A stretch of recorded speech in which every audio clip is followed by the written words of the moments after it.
Hey, good morning. Welcome to Viking Preparedness. I'm Pastor Joe Fox. I'm sitting here in my truck, having my coffee, charging this phone, this wonderful modern convenience here. We charge it on the truck battery. And so I thought while I was sitting here, I'd talk to you about something because we are rapidly, as in a couple days from now, approaching 2 years living off-grid here on Shofar Mountain. And maybe some of that experience would be helpful to you or interesting to you or something. And so that's kind of where we're going to go this morning on this little chit chat. We moved out here 2 years ago. This place was mostly just woods, and we've been pouring time, effort, money, blood, sweat, and tears into it, since then. And we originally were going to build Shofar Mountain as an on-grid community. We were going to have, municipal electricity and water come into it, which would make life a whole lot easier. But we couldn't get a location on the land suitable for building that was close enough to the already existent off-land utilities. Bottom line, it would cost too much money to bring that stuff in to where we're building all the houses now. And so I thought, well, I've always wanted to be green. I've always wanted to go off grid. Let's do it, right? And, it's not part of our vision statement, but preparedness is kind of something that goes along with Shofar Mountain. And we all know, that at some point the grid is going to go down. And so if you're already living off grid, that'll make it easier to transition, right? Maybe. And so here's some thoughts. I've done some videos on living in a camper. You can go back in the video section and check those out. We've done videos on, heating with rocks and things like that. But living off grid means different things to different people. I've had people write me emails and say, "You're not off grid. You're using propane." Well, dude, if you want to go back to Neolithic man or something, you knock yourself out. I read somewhere or saw in another video, but I've since stolen the line. If someone wants to tell me who said it first, I'll give them credit. That propane is the dirty little secret of off-grid living. And, we use a fair amount of propane. We cook over propane. We have propane burners in the kitchen. We have propane ovens in the campers that we use. Propane stove in my camper that I heated this coffee, which is getting cold, so I'm going to drink some more. Up with.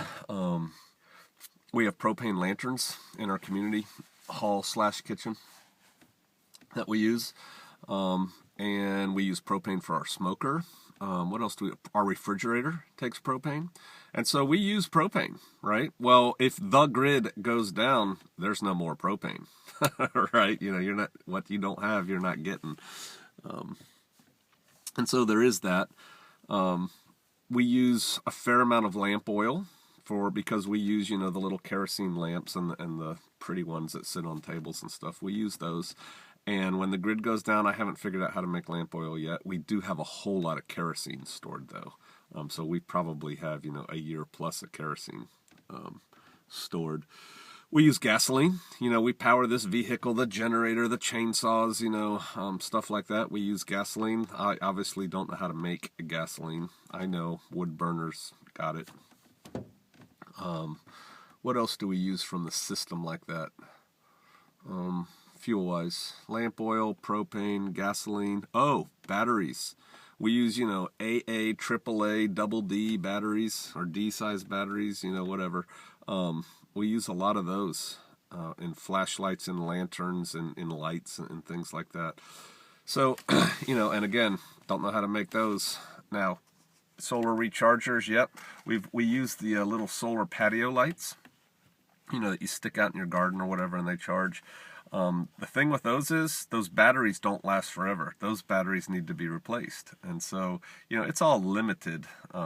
But should the grid go down right now, we'd be fine right here. Our life wouldn't change at all for at least several weeks. And here's maybe something you can take from this. You could do the same thing. You know, you don't have to live this way to store up gasoline. I'm going to shoot a video on that later today. To store up batteries, to store up lamp oil, do it safely, you know, yada, yada, yada, to buy the things that have to go into it. And then you could just transition into using them if the grid went down. That's something to think about for you. I do have this phone, and this phone allows me to check the internet and email and things like that, and so I'm not really off of that grid, although I'm not a slave to it like I used to be. Those of you who have tried to call me know I don't carry my phone around with me. I don't check it 5 times a day. I may check it once or twice a day.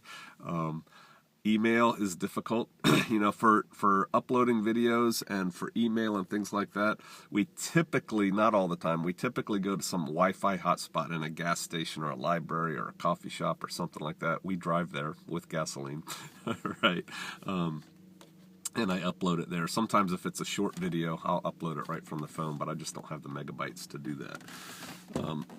We learned in the early days, and we've kind of gotten away from it, to cook with fire, to heat with fire, you know, the rocks, and again, we have lots of videos on that. And we are surrounded by woods, and so we could easily go back to that. You know, we have a well, we actually have 3 wells that we can pump water from manually. And we have wood for fire, and so we could click back into that mode pretty quickly if, you know, there was an emergency, you know, nationwide or something that we had to go into.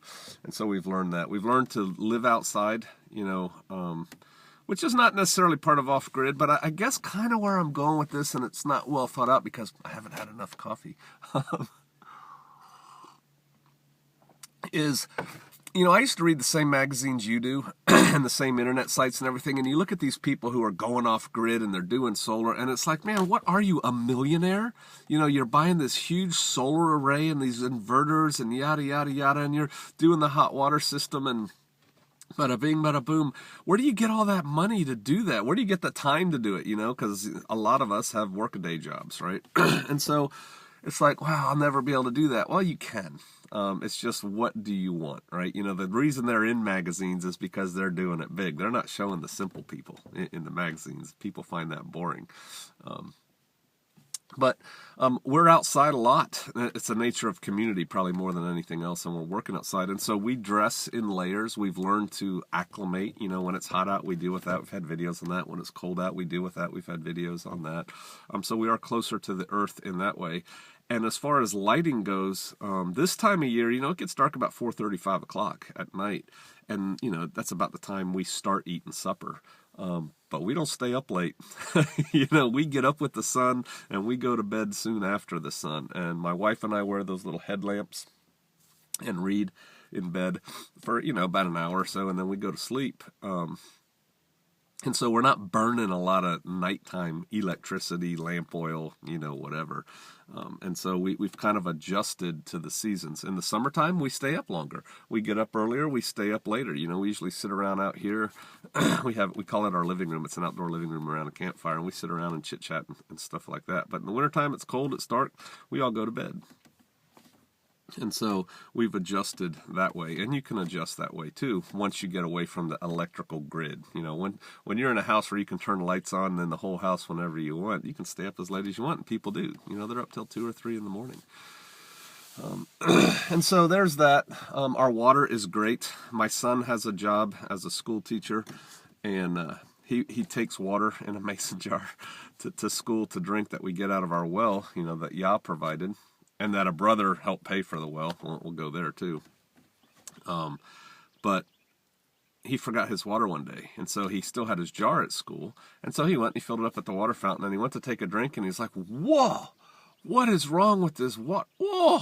And he said the chlorine smell was huge and heavy and hard. And he went to a coworker and he said, "Hey, check this water out. Is this water okay?" And they're like, "Yeah, it's fine. Does it's normal?" They're like, "Yeah." And he's like, "Oh man, I've been drinking God's water for long enough now that I can't drink, you know, city water anymore because it's just so full of chemicals." And so, you know, that's been kind of a nice thing. Now you can do that too, living on grid. I mean, you could buy like Fiji water or something, you know, or get a water filter, a big Berkey. A lot of people get a big Berkey, set it on their counter, things like that. You know, I don't know what that filters out exactly, if it filters out fluoride and chlorine or not, but, you know, whatever. But hey, here's what I've learned. You can do it. I'm getting older. I'm not as strong and fast as I used to be. We're doing it. We're building a house while we're living here off grid. And we're living day to day, and it's good. But I'll tell you this, I've been living in a camper here. I don't know if you can see that through the window. I've been living in that camper for 2 years, and my house is almost ready to move into it, which is not to say done, but it's almost weather tight on the outside with doors and windows in it, and it'll have a wood stove in it, and I cannot wait. I'm diverging off-grid into living in a camper, but the camper's off-grid. Wow, I'm ready to get out of that little tin can and get into something, where I can stoke a fire and move around and stretch my hands over my head, which you can't do in a camper. All right, hey, you know what? Here's the bottom line for all y'all. You can do it. Put some planning into it. Put some thought into it. Think about what would you do, honestly, if the power went out and wasn't coming back on where you live now, right? Because the fantasy of you bugging out somewhere is probably not going to happen, all right? So you're going to be where you are. Okay, how would you deal with that? No power at all, not coming back on for, months. How are you going to live with that? Start making plans on that. Start, scribbling some notes. Maybe save some of your pennies and get a propane lantern or a cook stove or, stock up a load of firewood or, whatever. I don't know. It's your issues. You can solve it, though. But think about it. It can be done. Oh, here's the other thing I was thinking about.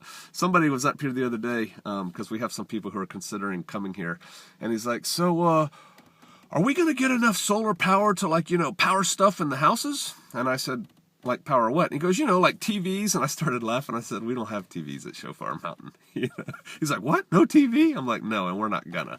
No TV. And then we have Shofarians who live close by Shofar Mountain, but they're on grid, living in regular houses and apartments. And I told them that story, and they all laughed too, because none of them have TVs either. All right. So, but my point is this. It's only been in the last, 100 years that people had electricity? That people had, I don't know, maybe a little bit longer than that, actual running water that you didn't have to pump yourself. Hey, it's easy. Humanity has existed for a really long time without electricity, and they've done well and had a good life. And so can you. All right, that's enough rambling from Pastor Joe. I'll see you out there.